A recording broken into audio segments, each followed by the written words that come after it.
रोजा उपवास इस्लाम का एक अहम हिस्सा है जिसे रमजान के महीने में रखा जाता है।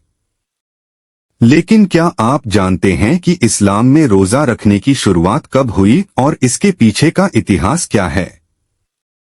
रोजा की शुरुआत इस्लाम से पहले भी कई संस्कृतियों और धर्मों में होती थी, लेकिन इसे इस्लाम में फर्ज अनिवार्य कब किया गया, यह जानना दिलचस्प है।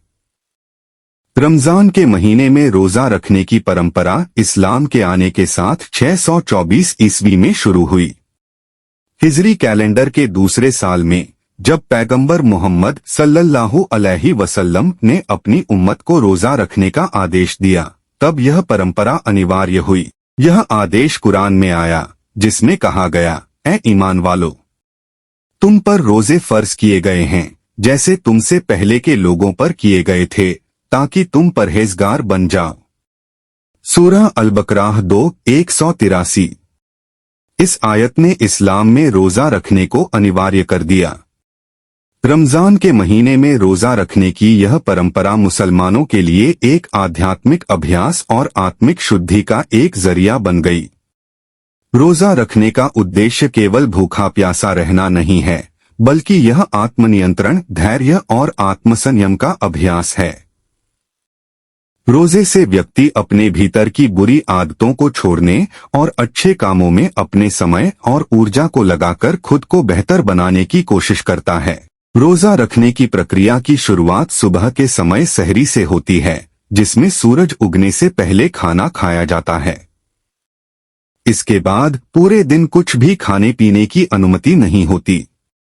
फिर सूरज डूबने के बाद इफ्तार, रोजा खोलने का समय आता है, जब लोग आमतौर पर खजूर और पानी से अपना रोजा खोलते हैं।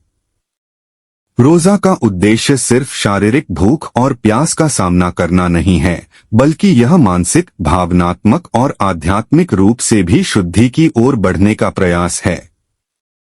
यह इंसान को न केवल अपने भीतर के बुरे गुणों को छोड़ने का अवसर देता है, बल्कि अपने आसपास के लोगों के प्रति दया और सहानुभूति भी उत्पन्न करता है। विशेष रूप से गरीबों और जरूरतमंदों के लिए यह एक महत्वपूर्ण समय होता है, जब लोग अपनी सामर्थ्यानुसार दान देते हैं और समाज में एकजुटता का एहसास करते हैं।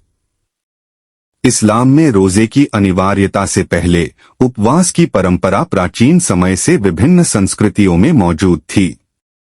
हालांकि इस्लाम ने इसे पूरी तरह से एक नई दिशा और उद्देश्य दिया। रोजा रखने के कुछ स्वास्थ्य लाभ भी हैं, जैसे कि यह शरीर को डिटॉक्स करता है, पाचन तंत्र को आराम देता है और वजन को नियंत्रित करने में मदद करता है। इसके अलावा यह मानसिक संतुलन और शांति को भी बढ़ावा देता है। अल्लाह की तरफ से यह आदेश केवल एक धार्मिक कर्तव्य नहीं था, बल्कि यह मुसलमानों को अपनी आध्यात्मिक स्थिति को सुधारने, आत्मनियंत्रण प्राप्त करने और समाज में सहयोग की भावना बढ़ाने का एक मार्ग था। इसलिए रोजा केवल एक शारीरिक अभ्यास नहीं है, बल्कि यह एक मानसिक, भावनात्मक और आध्यात्मिक अभ्यास है जो व्यक्ति को अपने लक्ष्य और उद्देश्य की ओर मार्गदर्शन करता है। इसलिए रोजे का महत्व सिर्फ इसलिए नहीं है कि यह एक धार्मिक कर्तव्य है, बल्कि यह भी है कि यह एक जीवन शैली है जो हमें अपने भीतर की बुरी आदतों को सुधारने और समाज में एकता और सहयोग की भावना को बढ़ावा देने की प्रेरणा देती है।